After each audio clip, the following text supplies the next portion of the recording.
హరి ఓం శ్రీ గురుభ్యో నమ. ఇంతకుముందు మనం చెప్పుకుంది ఏంటంటే ఈ యొక్క స్థూల పంచీకరణ గురించి అనుకున్నాం. అది కూడా అనేది ఇప్పుడు ఇంతకుముందు భక్త రామదాసు భద్రాద్రి రామ శతకంలో తారకాంతాసారంలో మరి ఇంకా అదేంటి ఉన్నదంటే మనకి భగవత్కృష్ణేశ్వర వారి కందార్థంలో కూడా మహానుభావుడు రాశాడు, మనం చెప్పుకున్నాం. ఇంకా ఇంకేమిటి అంటుందంటే శ్రీ వేదాంత పంచదశి అని విచారణ ఈ యొక్క తత్వ విచారణలో కూడా తెలియపరిచారు. మనం ఏ గ్రంథంలో చూసినా కూడా ఈ యొక్క తత్వ విచారణ అనేది, ఈ యొక్క తత్వ విచారణ అంటే స్థూల పంచీకరణ, ఆత్మ పంచీకరణ ఇవన్నీ కూడా మనకి తెలియపరిచారు. ఇంతకుముందు మనం చెప్పుకున్నాం కూడా, మళ్ళీ కూడా ఇందులో కూడా చెప్తున్నారు. ఎందుకంటే ఈ యొక్క తత్వ విచారణ చేసిన మూలాన ఈ యొక్క శరీరం గురించి సూక్ష్మ శరీరము, స్థూల శరీరము, కారణ శరీరము, మహాకారణ శరీరం కూడా ఉన్నాయి. వీటి గురించి మనకు తెలిసినట్టయితే ఎంత తెలుసుకున్నా కూడా ఈ మళ్ళా మాయ అనేది ఏదైతే ఉంటుందో ఈ మాయాలోకంలో ఎక్కువగా భ్రమపడి భ్రమిస్తూ ఉంటాం. మీకు ఇంకొక ఉదాహరణ చెప్తానండి. ఒక బెస్తవాడు చేపలు పట్టుకొని రోజు కూడా సముద్రానికి వెళ్ళి దొరికిన వారికి తెచ్చుకొని అమ్ముకొని శుద్ధాస కోసం భార్య పిల్లలను పోషించుకుంటున్నాడు. రోజు కూడా ఎంత చేసుకొచ్చుకున్నా కూడా అతనికి ఇల్లు గడవడం లేదు. ఏంటంటే ఒకరోజు దొరుకుతున్నాయి, ఒకరోజు దొరకట్లేదు. ఓ రోజు భార్య ఏం చేసిందంటే బాగా ఆ భార్య అన్నది, ఏమండి నాకు ఎండి పట్టీలు తెచ్చిపెట్టండి అని అన్నది. ఏమమ్మా, నాకు వచ్చే డబ్బులే సరిపోవటం లేదు కదా తినటానికి, మరి అలాంటప్పుడు నీకు పట్టీలు ఎక్కడ తీసుకొచ్చానంటే రోజు చెప్తా ఉంది బజారు. ఆయన సముద్రానికి వెళ్ళినప్పుడల్లా కూడా రోజు కూడా అలా తెలియపరుస్తుంది. రోజు కూడా ఈయన చెప్పే మాటలు చెప్తున్నాడు. కానీ ఆమె వినకుండా ఒక రోజు ఏమన్నదంటే, వాళ్ళకి కనుక నువ్వు పట్టీలు తేకపోతే నేను మా అమ్మగారింటికి వెళ్ళిపోతానని చెప్పేసింది. ఈయన బాధపడుకుంటూ బయలుదేరి సముద్రానికి వెళ్ళాడు. ఆ సముద్రం నావలోకి ఎక్కేటప్పుడు, ఓ తల్లి, ఓ పరమేశ్వర, నాకు ఇవాళ నా భార్య పుట్టింటికి వెళ్ళిపోతున్నట్టుంది. నేను ఏ చేపలు దొరికితే నేను తీసుకెళ్ళి అమ్మి నా భార్యకి నేను పట్టీలు తీసుకొస్తాను అని చెప్పాడు. అప్పుడు ఎన్ని రోజులు కూడా రోజు వల వేసాడు, కానీ మళ్ళీ దొరకలేదు. ఎన్నిసార్లు వేసినా కూడా దొరకపోయేవరకే ఏడుస్తూ దుఃఖిస్తూ బాధపడుకుంటూ మళ్ళీ విసిరాడు. నా బతికింతేనా, నా భార్య వెళ్ళిపోతుందే, నాకు దిక్కు ఎవరు లేరా, ఓ పరమేశ్వర అని ఏడుస్తూ ఆ యొక్క నావలో ఉండి ఆ యొక్క దేవుణ్ణి ప్రార్థన చేసుకుంటూ మళ్ళీ ఇసిరాడట. ఇసరంగానే ఒక చేప వలలో చిక్కింది. వలలో చిక్కి ఇసిరేటి వరకు వచ్చేసింది, ఒక నావలో పడిపోయింది. అప్పుడు ఆ చేప ఏమంటుంది చూడండి, అది ఏం చేప అంటే బంగారు చేప ఆ వలలో చిక్కింది. ఆ చేప ఏమంటుందంటే, ఏమయ్యా బెస్తానా, నన్ను ఎందుకు పట్టుకున్నావు, నేను ఇక ఒడ్డున ఉంటే ప్రాణాలు పోతాయి నాకు, కాబట్టి నన్ను వదిలిపెట్టు అని ప్రార్థన చేసింది. గిలగిలలాడుకుంటూ తన్నుకుంటూ కూడా, ఓ తండ్రి, నేను నమస్కరిస్తున్నాను, నన్ను వదిలిపెట్టుమని చెప్పాను, నేను ఇది ఒడ్డున ఉంటే చనిపోతాను, నాకు చావాలని కూడా నాకు లేదు, నన్ను రక్షించమని చెప్పని వేడుకున్నది. ఆయన ఏమన్నాడంటే, ఏమమ్మా, నేను వదిలిపెడితే నా భార్య వెళ్ళిపోతుంది, ఆ భార్యకి నేను పట్టీలు రాకపోతే నన్ను నన్ను వదిలేసి వెళ్ళిపోతుంటుంది, కాబట్టి తీసుకెళ్ళి నీ యొక్క రేటు నాకు బాగా పైసలు వస్తున్నాయి, ఆ డబ్బులు పెట్టి నీ పట్టీలు కొనుక్కొచ్చుకుంటాను అని చెప్పాడట. అప్పుడు ఏమన్నదంటే అది, ఓ బెస్తాయన, నువ్వేది కోరుకుంటావని నీకు ఇస్తాను, నన్ను వదిలేస్తే నీకు పట్టీలు ఇస్తాను, నువ్వు తీసుకెళ్ళి నీకు కావాల్సిన పట్టీలు కదా అని అన్నది. అని అంటే అప్పుడు ఆలోచించాడు ఆయన. సరే, నాకు ఎందుకు మరి దీన్ని అమ్ముకుంటే ఏంది అని నాకు ఇస్తానంటుంది కదా, నా భార్య నాకు ఉంటుంది అని ఆశ చొప్పున ఇచ్చి వదిలేశాడు. వదిలేస్తే అప్పుడు బయటికి వెళ్ళి లోపలికి వెళ్ళిపోయి ఆ వెండి పట్టీలు తీసుకొచ్చి ఇగో నీ భార్యకి ఇవ్వు అని చెప్పని, నీవు నన్ను ఆ ప్రాణాలు రక్షించావు కాబట్టి నీవు ఏ కోరుకుంటావో నేను ఇస్తాను అని ఆ యొక్క చేప చెప్పేసి ఆ పట్టీలు ఇచ్చేసేసి ఆయన ఆ సముద్రంలోకి వెళ్ళిపోయింది. అది ఆయన ఇంటికి వచ్చి భార్యతోనే సంతోషంగా, ఏమమ్మా నీకు నేను పట్టీలు తెచ్చిచ్చాను, ఇగో తీసుకో, సంతోషమే కదా అన్నాడు. ఎట్లా వచ్చింది ఏంటని చెప్పని అప్పుడు ఆయన చెప్పాడని భార్య, అతను అబద్ధం ఆడలేక, నేను ఇలా కథ జరిగిందమ్మా, ఇలా జరిగింది, నేను బాధపడుకుంటూ ఉన్నాను, మళ్ళీ వలబిస్తేటి వరకు నాకు దొరికిందని చెప్పిన మొత్తం స్టోరీ మొత్తం చెప్పుకొచ్చాడు. వచ్చి పిచ్చోడా, ఇంత ఎడ్డి బాగులోడివా నువ్వు, ఇంకా వేరే వరం కోరుకున్నా నీకు మంచి వచ్చేదే కదా, ఈ ఎండి పట్టెలు కోరుకొని వదిలేసావా అని అడిగింది. ఏమమ్మా, ఇంకా మనకి అతి ఆశగా పోతే అతి ఆశగా ప్రాణఖండం అన్నట్టుగా పెద్దలు చెప్తున్నారు కదా, ఆశ ఎక్కువ ఉండవద్దు, నీకు ఆశగా నీకు ఇచ్చాను కదా అంటే, నాకు లేదు, నాకు ఇల్లు కావాలి, ఈ గుడిసెలో నేను ఎంతకాలం ఉంటాను, అది అడిగితే ఏదైనా ఇస్తున్నట్టుంది కదా. మరి ఈ ఆశ ఎక్కువ పెరిగిపోయింది ఆమెకి. అప్పుడు ఏమన్నదంటే, నాకు ఇల్లు వద్దు, ఈ గుడిసె వద్దు, రాజమహల్ లాంటిది ఇల్లు కావాలి అని అన్నాడు. అని అంటే, లేకపోతే నువ్వు తీసుకురాపోయేటట్టయితే నేను మా పుట్టింటికి వెళ్ళిపోతా అని బెదిరించింది. అప్పుడు ఎమ్మటే వెళ్ళిపోయి, ఓ బంగారు చేప, నువ్వు రావమ్మా, నా ప్రాణం మీదకి వచ్చింది, బయటికి రా అని చెప్పని ప్రార్థన చేశాడు. అక్కడ ఆ ప్రార్థన చేస్తే ఆ ప్రార్థనకు మెచ్చుకొని ఆ చేప వచ్చి, ఏమన్నా, ఏం చెప్పావు చెప్పు, అడగవు, నీకు ఇస్తానన్నది. అంటే మా భార్య ఇలా అడిగింది, నాకు ఈ ఇల్లు అక్కర్లేదు, చిన్న ఇల్లు, నాకు పెద్ద ఇల్లు కావాలని కోరుకున్నది అని చెప్పాడు. అని అంటే, సరే ఇంటికి వెళ్ళి నువ్వు, నీ ఇల్లు పెద్ద బంగ్లా అవుతుంది పొమ్మన్నాడు. ఇంటికి వచ్చారు, పెద్ద బంగ్లా, ఇంటి ముందు మనుషులు ఓ బ్రహ్మాండంగా ఉండిపోయారు. వెళ్ళిపోయిన తర్వాత అప్పుడు ఆయన చూశాడు, ఇంట్లోకి వెళ్ళిపోతే రానిట్లే. అప్పుడు ఆమె పిలిచి మా వారి రమ్మని చెప్పని చెప్తే ఆయన లోపలికి వెళ్ళాడు. అప్పుడు అన్నది కదా, ఏమయ్యా, ఆశ ఎందుకు చెప్తున్నా మీరు బాగా అర్థం చేసుకోండి దీన్ని. ఈ ఆశకి మీరలేక, ఇంకా నాకు ఇది కాదు, ఈ ఇల్లు కాదు, ఇంకా పెద్ద ఇల్లు కావాలి, రాజులు ఉండేటి పెద్ద రాజమహల్ లాంటిది ఇల్లు కావాలి అని ఆశపడ్డది. ఏమమ్మా, ఎక్కువ ఆశ పెట్టుకోవద్దు, ఈ అతి ఆశ మంచిది కాదు, ఇంతటితో తృప్తి పడవా ఇంకా అంటే, లేదు నువ్వు చెప్పకపోతే నేను వెళ్ళిపోతాను అని మళ్ళీ బెదిరించింది. ఫస్ట్ నీకు కడుపు మాడ, ఏంది ఇంతసేపు బెదిరిస్తున్నావు చెప్పని మళ్ళీ పోయి అడిగాడు. మళ్ళీ చేపను పిలిచి, తల్లి ఇటు సంగతి అన్నాడు. సరే అని రాజమహల్ ఇచ్చింది. మరి అంతటితో ఆగిందా? భార్య ఆగలేదు. ఏమన్నదంటే, ఏమయ్యా, నాకు ఇంతే కాదు, నేనేది కోరుకుంటుంది అయ్యేటట్టు నాకు సిద్ధులు రావాలి ఆశ పుట్టింది. అప్పుడు మళ్ళీ పోయి, అమ్మా నాకు కాదు, నా భార్య ఆశ ఇది, మరి నువ్వేం చేస్తావో నాకు తెలియదు, ఇదే లాస్టు, కాబట్టి నీవు ఏం చేస్తావో నాకు తెలియదు అని చెప్పని, ఇక నేను మళ్ళీ నిన్ను వచ్చి నేను ఆశతో అడగను, నాకు అవసరం లేదు అని చెప్పాడు ఆయన. అంటే, సరే నీకు కావాల్సింది ఏదైతే ఉంటే అక్కడ లేదు కాబట్టి, నీ ఆశ కాదు, నీ భార్య గురించి అడుగుతున్నావు కాబట్టి సరే తదాస్తు అని చెప్పి ఇచ్చేసింది. ఆమె పోయేవరకే ఓ బ్రహ్మాండంగా ఉండిపోయింది. ఎట్టా ఉన్నది, సిద్ధులతోటి కానీ ఉండేవరికి ఆ ముఖం అంతా మాడిపోయి, ముఖం చూడటానికి కూడా అవకాశం లేకుండా మాడిపోయింది.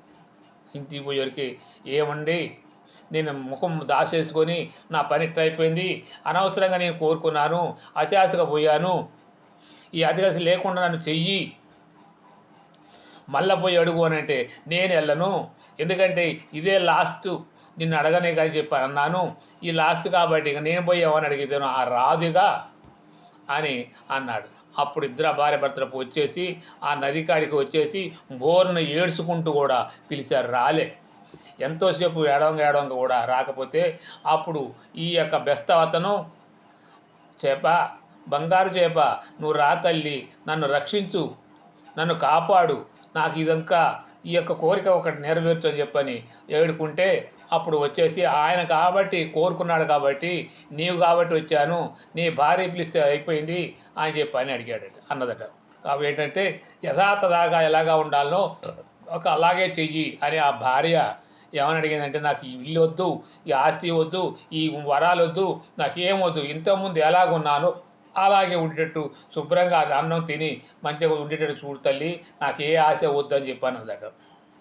అంటే కరెక్ట్ ఇచ్చారు పొమ్మన్నదట.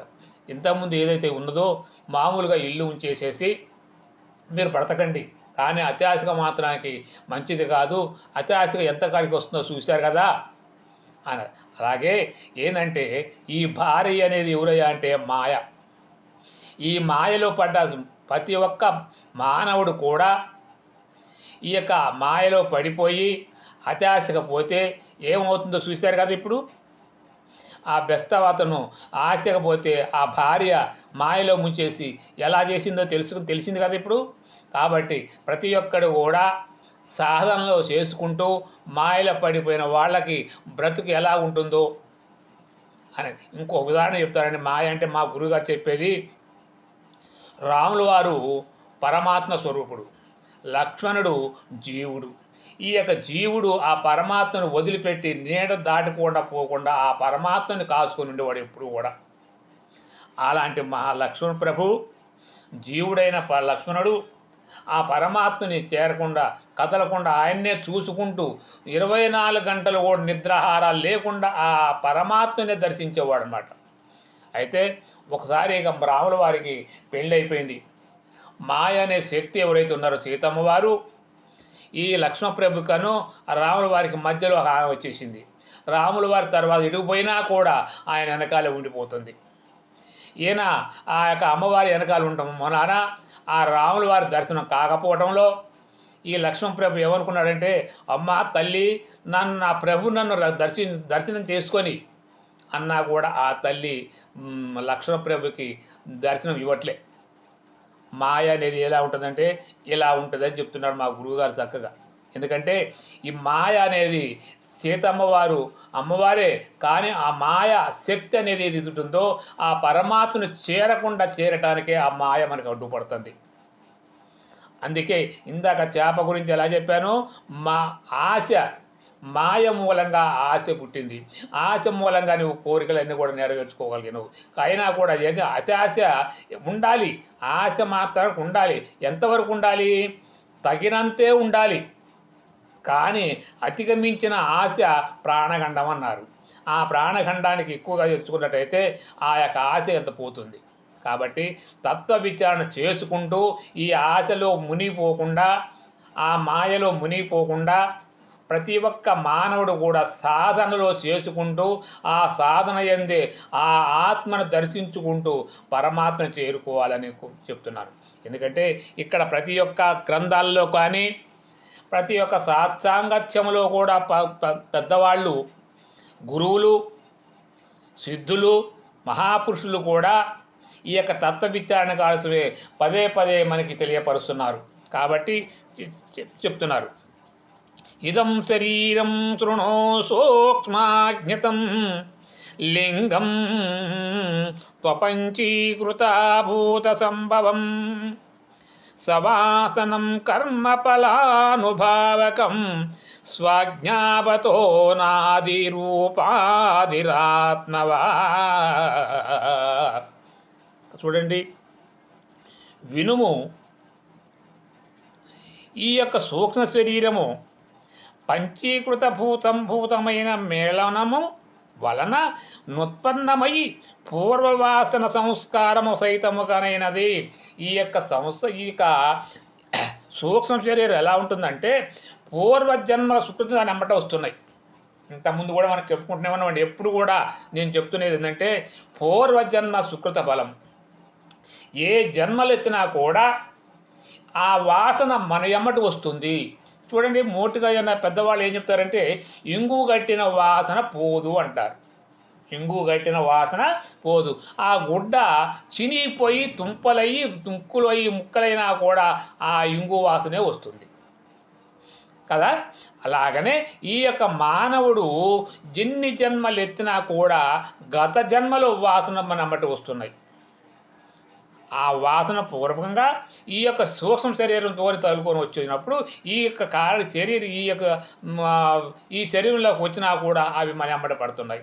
ఎందుకంటే ఆ గత చేసిన జన్మల్లో మనకి ప్రవర్తించి మన కర్మల పూర్వంగా కనబడుతున్నాయి. అందుకే అంటాడు ప్రతి ఒక్కడు కూడా, ఏ జన్మలో ఏ పాపం చేసుకున్నానండి, ఈ జన్మలో నేను అనుభవిస్తున్నాను అంటాడు. ఎందుకండి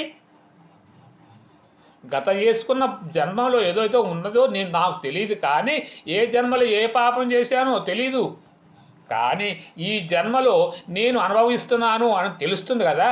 మరి తెలిసినప్పుడు మరి ఏ కర్మలు చేయాలండి? మనం సత్సాంగత్యము సత్కర్మలు చేయాలి. మరి చేస్తున్నావా?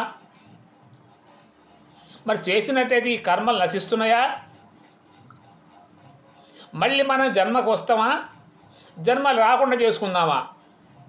అంటే ఎన్ని జన్మలు ఎత్తినా ఇంతగా తప్పించింది మిగిలింది ఏం లేదండి. చూడండి, మనము ఈ మానవ జన్మలో ఉండే ఎన్నో జీవులు చూస్తున్నాం. ఎన్నిటినో జంతువుల్ని, జీవుల్ని, పక్షుల్ని అన్నిటిని చూస్తున్నాం. మరి మానవ జన్మలో ఉండి కూడా సంసారం చేసుకుంటూ ఇల్లు వాకిలను కొనుక్కొని పెట్టు, డబ్బు సంపాదించుకో అన్నీ చేస్తున్నావు కదా. మరి వాటిల్లో కూడా ఆ పక్షులు కూడా చూడండి సంసారం చేస్తున్నాయి, పిల్లలను కంటున్నాయి, పక్షులు ధనం సంపాదిస్తున్నాయి, ధాన్యం సంపాదించుకుంటున్నాయి, చక్కగా దాచి పెట్టుకుంటున్నాయి. మరి దాచి పెట్టకపోతే ఇవాళ ఎక్కడ దొరకపోతే మేత మళ్ళీ రేపు పొద్దున కూడా ఎటాంచి వస్తున్నాయి. ఇంకో ఉదాహరణ చెప్తానండి. పంట చేలల్లో పంట వేస్తారు రైతులు. వేసినప్పుడు ఆ పంట పండినప్పుడు ఆ పక్షులు ఏం చేస్తాయంటే ఆ కంకి మీద ఉండి ఆ జొన్నలు కానివ్వండి, వరి కానివ్వండి ఏదైనా వచ్చినప్పుడు ఈ పక్షులన్నీ కూడా వాటి మీద రాలేస్తున్నాయి. ఆ కింద చీమలు పెట్టి ఆ భూమి లోపల దాచిపెడుతున్నాయి.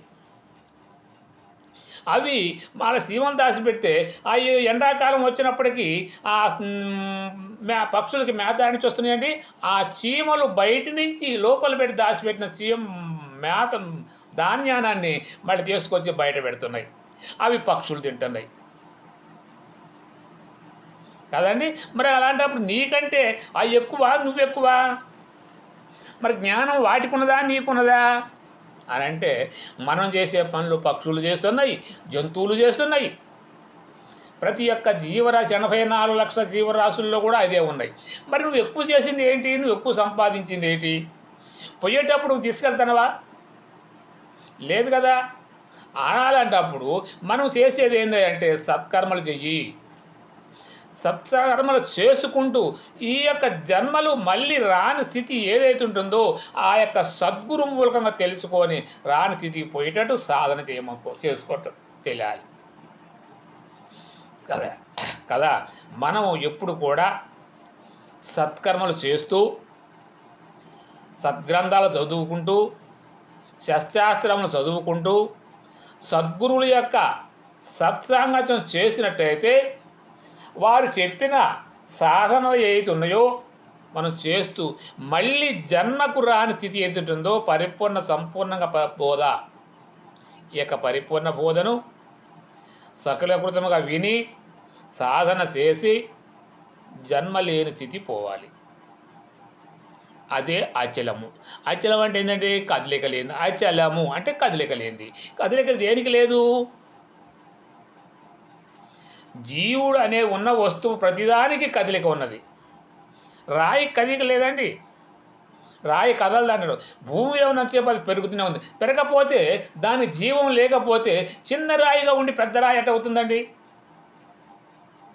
చెట్లున్నాయి, దానికి జీవుడు ఉంది కదా, అది కదలిక ఉంది కదా. కానీ పరమాత్మ ఎప్పుడు కూడా నిండి నిమిడీకృతమైన సూదుమ్మన సందు లేకుండా ఉన్న పరమాత్మ స్వరూపాన్ని కాంచమన్నాడు. దానికి ఒకదానికే కదలిక లేదు. అది పెరుగుట లేదు, ఓ తరుగుట లేదు. నిండి నిమిడీకృతమైన పరిపూర్ణ పరిబ్రహ్మ స్వరూపాన్ని గాంచినట్టయితే అతనికి మళ్ళీ జన్మంటూ లేదు అని చెప్తున్నారు. కాబట్టి అవన్నీ గత జన్మలోంచి చేసుకున్న పాప పుణ్యములు కూడా మన వెంట వస్తున్నాయి. నువ్వు మంచి సత్కర్మ చేసావనుకోండి, అది కూడా నీ ఎమ్మట వస్తుంది. వచ్చిన దాన్ని ఆ జన్మల్లో ఈ జన్మలో నువ్వేం చేయాలో చూపిస్తుంది. అందుకోసమే సూక్ష్మ శరీరము అపంచీకృత పంచభూత సమ్మేళనము అయిన వలన నుత్పన్నమయ్యి పూర్వవాసన చేత కదా, పూర్వవాసన ఎంత చూడు సంపాదించిండండి. అందుకే సహితమైన సుఖదుఖ రూప కర్మలను అనుభవించుతున్నవి.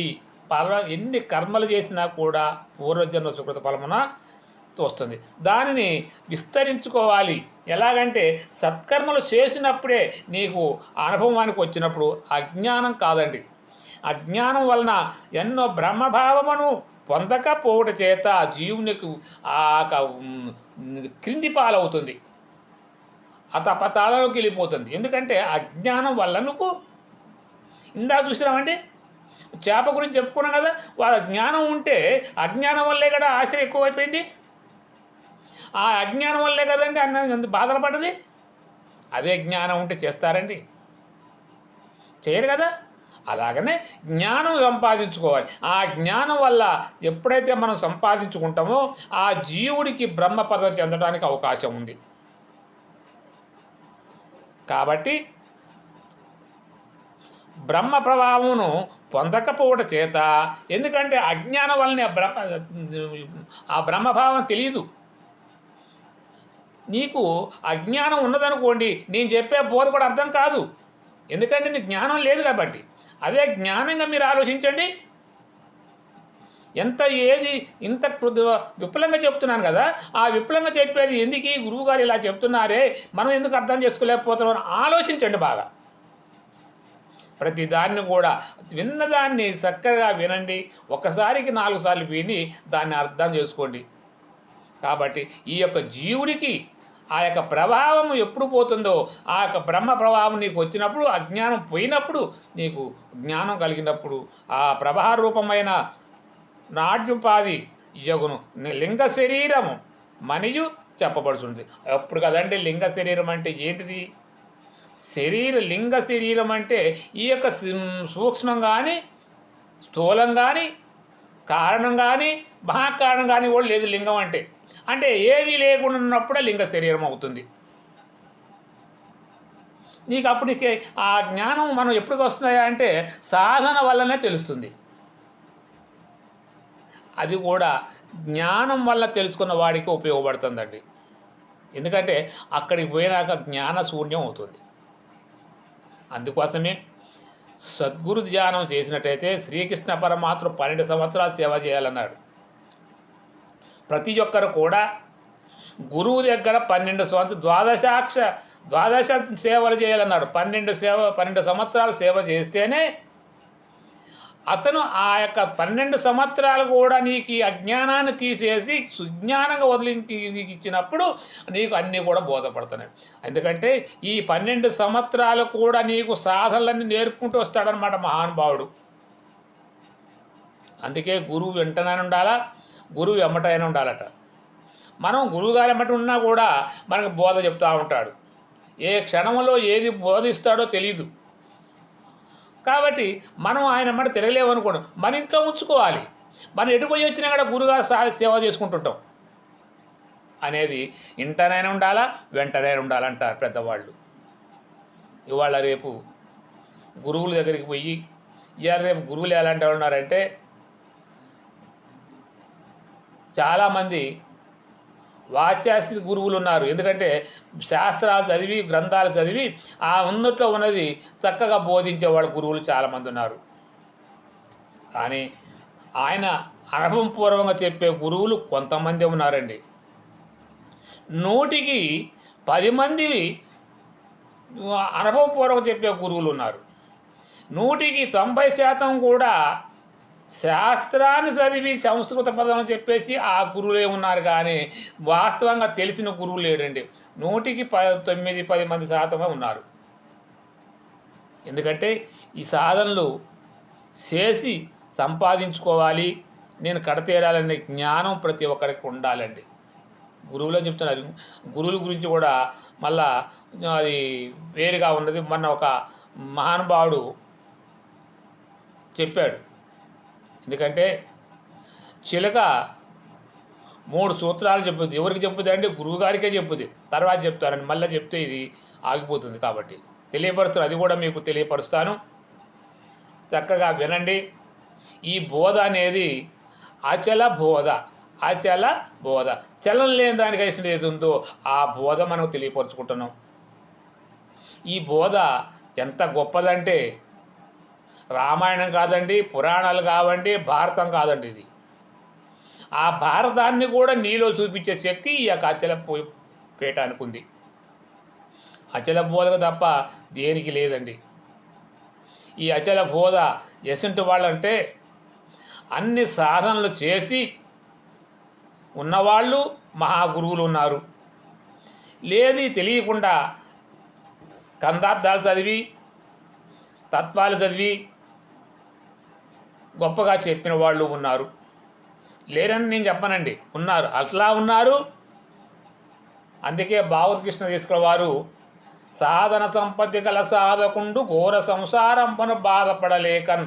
ఎందుకంటే సాధన చేసి చేసి చేసి చేసి ఇంకా నాకు అర్థం కావట్లేదే, ఇంకా నేనే సాధన చేయాలని తట్టుకోలేక అప్పుడు వెళ్ళిపోయి గురువు కాడికి వెళ్ళిపోయాడు.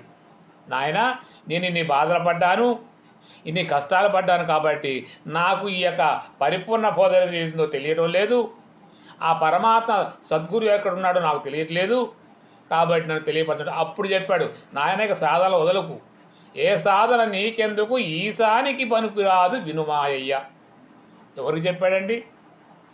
సాధన చేసి చేసి ఉన్నవాడికి ఇక అవసరం లేదు నాయన, నేను చెప్పేదాన్ని అర్థం చేసుకోమని చెప్పాడు అతను.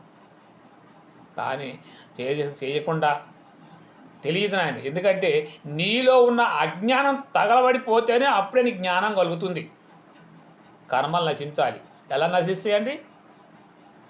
సాధన చేసి లోపల దగ్ధం అయిపోయేటట్టు ఉంటేనే నీకు ఆ లోపల నీకు దగ్ధం అయిపోయినా ఆ కాలిపోయి బూడిదైనప్పుడు నీకు జ్ఞానం కలుగుతుంది.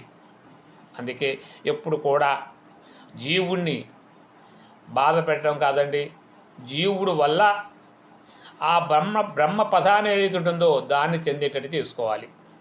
అప్పుడే ఈ యొక్క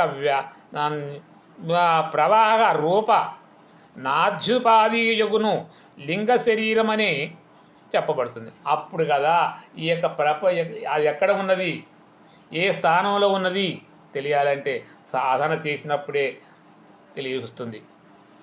కాబట్టి సాధనలు ఎంత గాఢంగా దృఢంగా ఎవరైతే చేస్తారో వారికి ఈ యొక్క ఆత్మ సాక్షాత్కారము చెందుతుంది. ఈ ఆత్మ సాక్షాత్కారం చెందాలంటే సాధన చెయ్యాలి. సాధన చతుష్టయములు అన్నాడు. ఎందుకన్నారండి? సాధన చతుష్టయములు ఇవన్నీ కూడా గ్రంథపూర్వం తెలుస్తున్నాయి. కానీ సాధన ఎవరైతే చేస్తున్నారో, ఆత్మను దర్శిస్తున్నారో, ఆత్మ ఆత్మ అంటున్నాం, కానీ ఆత్మ ఎలా దర్శిస్తున్నాం, ఆత్మ ఎక్కడ ఉంటుంది, దాని దర్శనం వల్ల ఏం కలుగుతుంది, దర్శనం చేసుకుంటే మనకి ముక్తి కలగలుగుతుంది. భగవద్గీతలో కూడా చెప్తున్నాడు. భగవద్గీత ఆత్మ దర్శనం వరకు చెప్తున్నాడండి. 18 అధ్యాయాలు కూడా శ్రీకృష్ణ పరమాత్ముడు అర్జునుడికి బోధించాడు. కష్టపడి ఆ అర్జునుడు కూడా విస్తరించినప్పుడు ఆత్మజ్ఞానాన్ని పొందాడు, యుద్ధం చేశాడు. ఎవరితో చేశాడండి? కౌరవులతోనే చేశాడు. ఈ యొక్క పరిపూర్ణ బోధలో కూడా 18 అధ్యాయాలు ఈ యొక్క స్థూల శరీరంలో ఉన్నాయి. ఈ అధ్యాయాలను విన్న ఆ పరమాత్మను చెప్తే ఈ సాధన చేసుకున్న వాడికి అర్థమవుతుందండి. షట్చక్ర విమర్శన చేసుకుంటూ ఈ అధ్యాయాలు పూర్తి చేసుకున్నప్పుడు అందుట్లో ఎవరితో యుద్ధం చేస్తున్నారంటే కౌరవులతో యుద్ధం చేస్తున్నారు. పంచభూతాలు ఉన్నాయి కదండి, 5 పాండవులు. కౌరవులండి దుష్టగ్రహాలు ఏదైతే ఉన్నాయో, దుష్ట గుణాలు, వాటితో యుద్ధం చేయవు. ఎప్పుడు కూడా యుద్ధం జరుగుతూనే ఉంటుంది. మంచికి చెడుకి యుద్ధం జరుగుతూనే ఉంటుంది. మనం పోవాలా వద్దా అంటే ఇప్పుడు చెప్తున్నామండి. నేను చెప్పేది ఏది ఉందో నీ మనసు ఒక్కోసారి విందాంలే, అది చూడాలి, వినాలనిపిస్తుంది. మళ్ళీ ఒకసారి మనకు బయటికి పోయే పని ఉంది కదా, తర్వాత తినొచ్చులే అని అంటుంది. కాదు మనదామలే అంటుంది. ఒక్కొక్క సినిమాలో ఆత్మ లోపల నుంచి బయటకు వచ్చేసి మాట్లాడినట్టు చూపిస్తున్నాడు మనకి.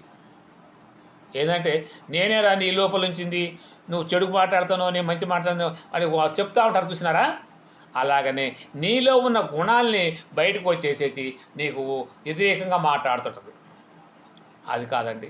ఎప్పుడు కూడా సత్సాంగత్యం చేసేటప్పుడు వినేటప్పుడు మనసుని దృఢపరచుకొని ఫస్ట్ నుంచి లాస్ట్ వరకు కూడా వినండి.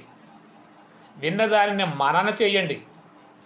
ఈ మనన చేసిన దానికి ఎలాగా అని ఆలోచించి దాని సాధన అంటున్నారు. ఇప్పుడు కూడా ఎన్నిసార్లు చెప్పినా కూడా గురువుగారు సాధన చేయాలంటున్నారు కదా, ఎట్లా చేయాలి, ఏం చేయాలి? మీ యొక్క గురువుగారి దగ్గరికి వెళ్ళండి. ఆ గురువుగారి చేత సాధన చేయించే పద్ధతి చెప్పమనండి. సాధన చేసి ఆ యొక్క ఆత్మదర్శనం చేసుకోండి. చెప్పేవన్నీ కూడా పంచామృతాలు ఉన్నట్టుగా అమృతం కురిసినట్టుగా కురుస్తుంటున్నప్పుడు అమృతాన్ని తాగినప్పుడు నీకు మళ్ళీ జన్మ లేని స్థితికి పొందడానికి అవకాశాలు ఉన్నాయి. కాబట్టి మీరందరూ వింటున్నారని ఆశిస్తున్నాను. మీరు విన్నవాళ్ళు లైక్ చేయండి. బెలైన్ గుర్తుంటుంది కదా, దాన్ని సేవ్ చేయండి. మీరు ఎప్పుడైతే వింటున్నారో మీరు ఆ లైక్ చేసినట్టయితే నా వాళ్ళు వింటున్నారు, మీరు అర్థం చేసుకుంటున్నారని చెప్పని గ్రహించగల శక్తి నాకుంటుంది. ఏంటంటే మీరు అది విన్నా కూడా లైక్ చేయకపోతే మీరు ఏం చేస్తున్నారో తెలిసిందో లేదో తెలీదు. కాబట్టి నా ఫోన్ నెంబర్ కూడా మీకు ఇస్తున్నాను. మీరు కావంటే ఫోన్ చేయవచ్చు, మాట్లాడవచ్చు. ఎప్పుడు కూడా నేను మీకు జవాబు చెప్పగలను, ఆ యొక్క గురుముఖంగా తెలియపరచగలను. కాబట్టి అందరూ కూడా చక్కగా వినాలని కోరుకుంటున్నాను. జై సద్గురు మహారాజ్కి జై. జై గురుదేవ. జై.